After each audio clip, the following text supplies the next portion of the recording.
going on, people? It's Curtis King. I am here with Ruslan. I'm Curtis King, not him. I'm Curtis King. I'm Ruslan.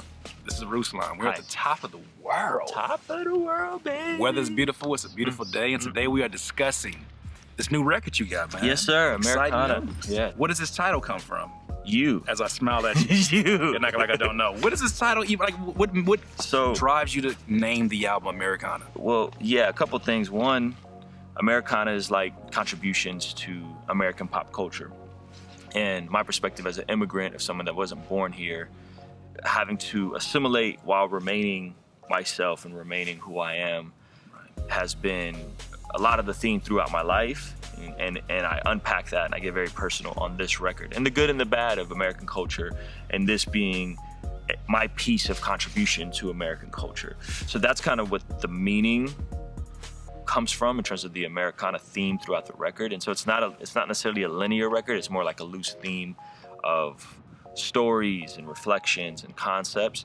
And then the title, you did the title track, Americana, and the beat was called Americana. It's called Americana. And I always had that, like I did most of the record, I always had that tucked in the back, and we had different album titles and we worked on stuff, and I'm just like, maybe 70% of the way through, I was like, I'm gonna call this joint Americana. I'll tell you, your story was a lot deeper than mine when I created it. I'm glad you have that story behind it. So what makes this a quintessential part of your discography? As a fan of somebody who's a fan of your music, yeah, what makes this an important piece? And what does this say sort of in the photo album of albums in your career thus far? That's a great question. I think, one, the personal nature of it. Mm-hmm. I reveal a lot of personal details about my life, about growing up, about having some very traumatic things happen to me that people may not know have happened to me. And so the very personal nature of it. And then I think creatively, just how well we were able to execute as a team,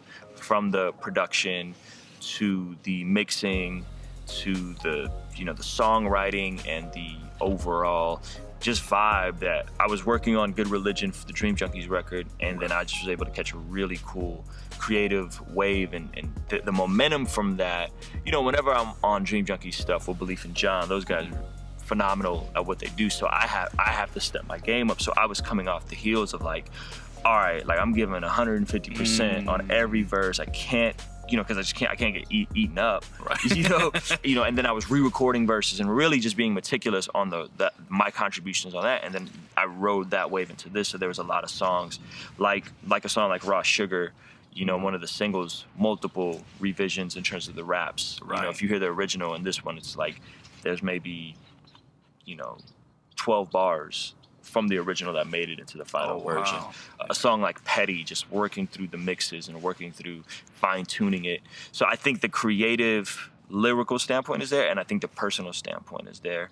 And so I think it's just a perfect combination of like a very personal record that is also done and executed very well. And that was going to lead me to my next question, is what creatively changed since your last project? What creatively changed into this project? Was there specific commitments that you made in this transition? Because every project, even as an artist myself, every project you make certain commitments, like, what, I got to step this up, or I have to bring this aspect to it. What do you think was that? So two things. One, Do For One was my last solo record, which was a fun record. You were on Do For One. We had a lot of fun making that record. Yeah. I kind of hid behind the concept of the record. So there was a lot of stuff that I shared, but I shared it metaphorically because I had this concept. So it was personal, but it wasn't really my story. Got you. Whereas this record is actually my story. It's me, completely me, the good, the bad, the ugly.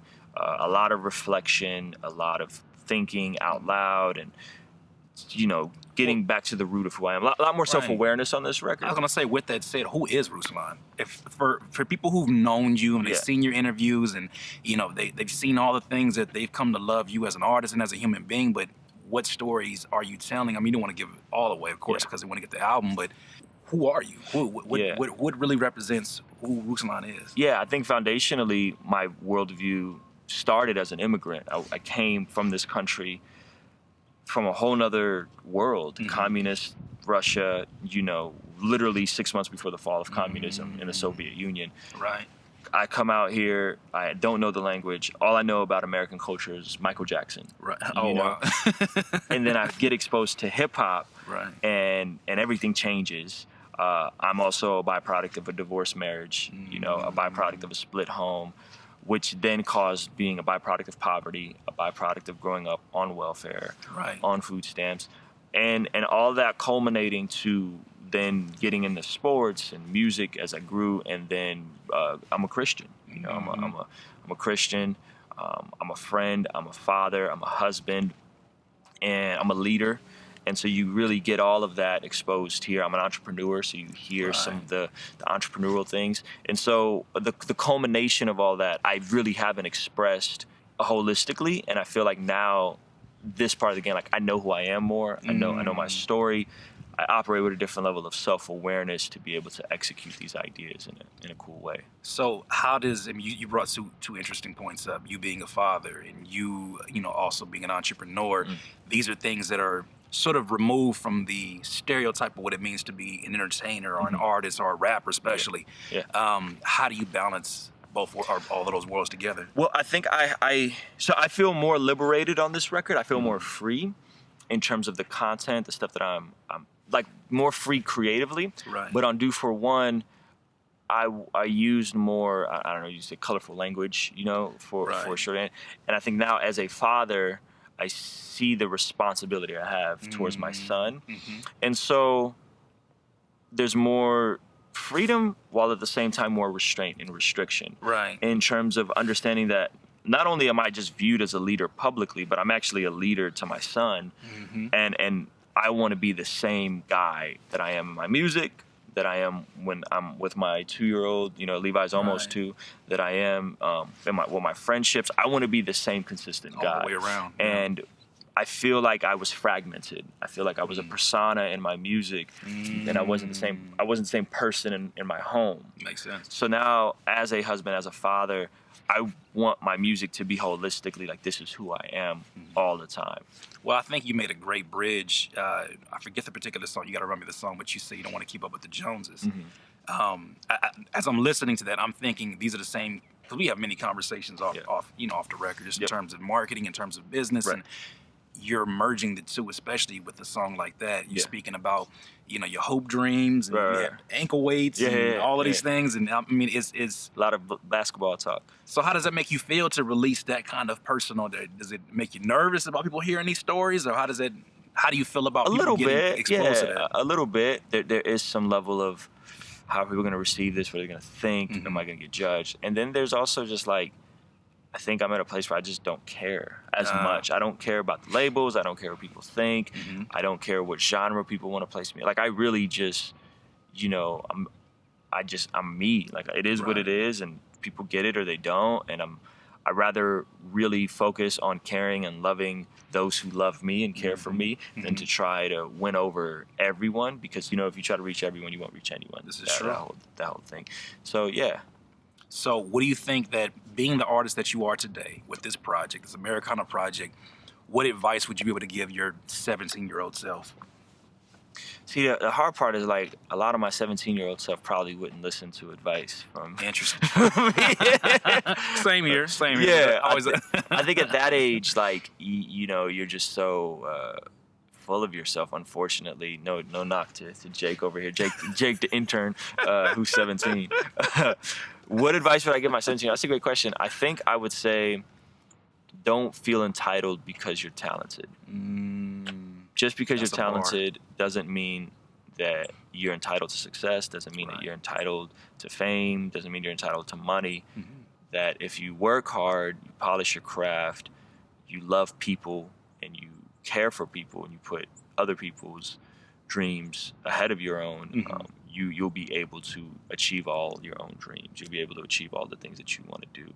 Unfortunately, that didn't click until much later. All that didn't click until much later. That's the reality of it. Yeah. What were your favorite records to work on this project, and why? The records that were the most fun to work on were the records I actually did to other instrumentals. So there was like beats, old beats. There was beats that, I knew they weren't done.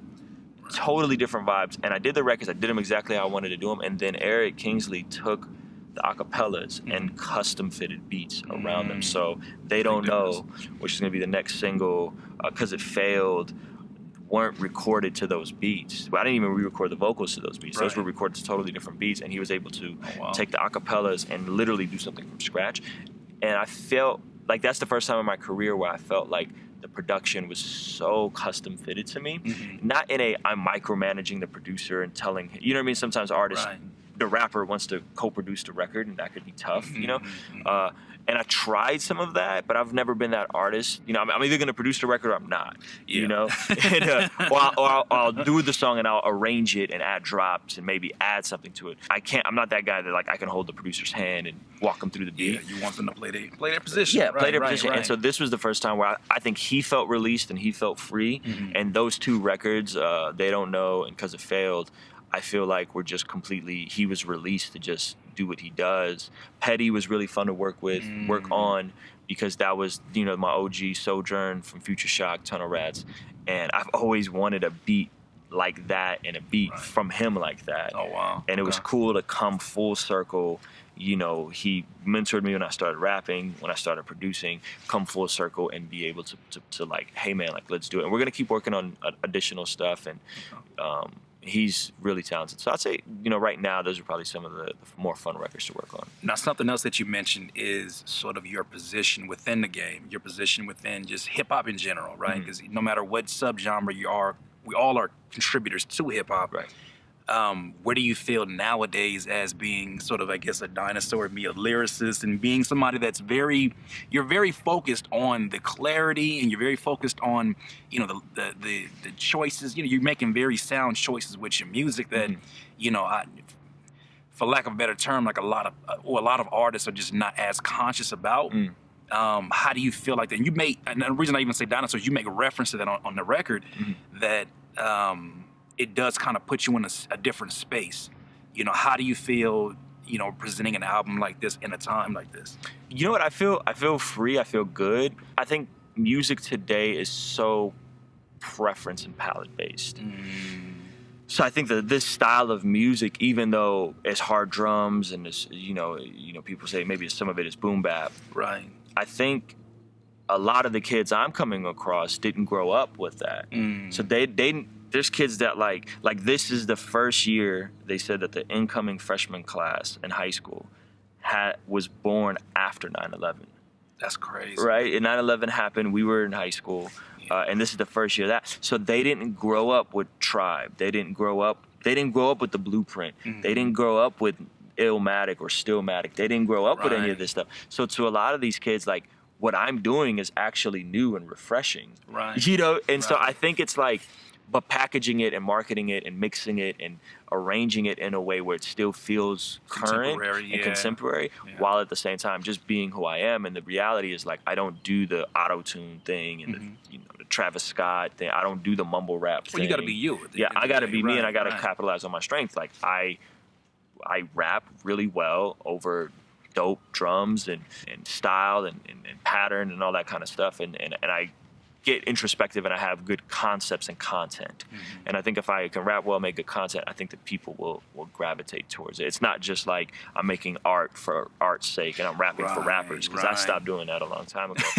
You know, because you'll never satisfy those guys. Appreciate it. Yeah. And so it's finding that balance within myself, being able to express that without feeling boxed in. Got you. So, and then also to add to that, what you're saying is that, you know, palettes just don't change. They regenerate. They kind of go through different generations, but they always come back. There's going to always be a palette ready for a Tribe type sound. Right.